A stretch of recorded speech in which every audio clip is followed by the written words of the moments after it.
Be strong.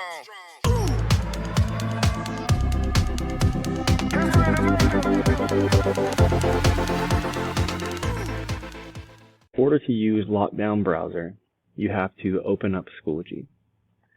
Go ahead and open up the course in which you want to use this LockDown Browser. I'm going to go here under my practice course and open it up.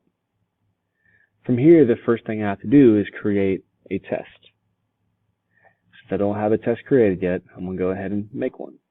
Go to Materials, add a test. Nothing in this part is different. This is just a standard test that you've always done. So practice test, I'm going to make it do, let's make it do today. Category test. Okay, here's our test.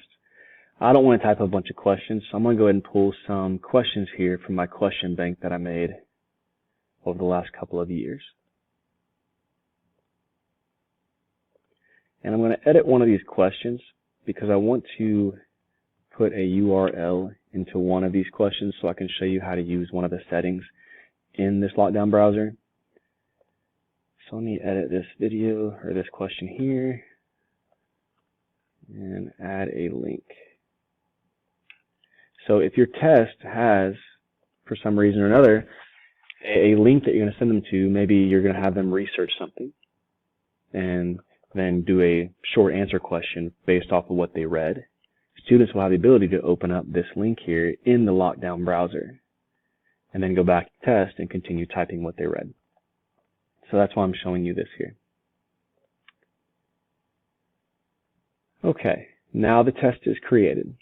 Only thing left to do is to change the settings to make sure the students have access to it. The way you do that is click on Enable here next to Submissions. Okay, we've all done that before. We've all made these tests in Schoology. Now for the new stuff. LockDown Browser has its own little button right here, own little tab. Click on that. And you should see the name of your test pop up.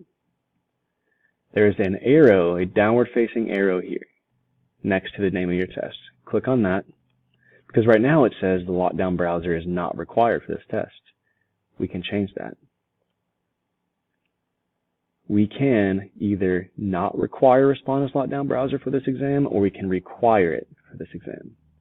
I'm going to go ahead and click Required here. Once you do that, the Advanced Settings option appears. You have many options here. You can lock the students into the browser until the exam is completed. I'm going to do that. You can put a password there if you want students to be able to log out when they're done. All they simply have to do is contact you and say, hey, Mr. or Mrs. such and such, I've completed the exam. You can go look, and then you can give them access to this password, and they can then log out of the LockDown browser. This one doesn't pertain to us here with the iPads, the high school. This here allow access to specific external web domains.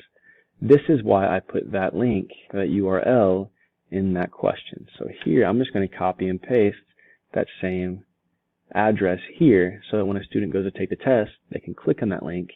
It'll open up a second tab in the LockDown browser. And you can enable a calculator tool or the ability to print from the toolbar. Every single one of these, if you hover over them, it'll give you a pretty thorough explanation about what it's talking about. So I'm happy with these settings here. You can change them, make them however you want them to be, add as many links here as you would like to add. Just be sure you separate them by commas. So I'm going to save that.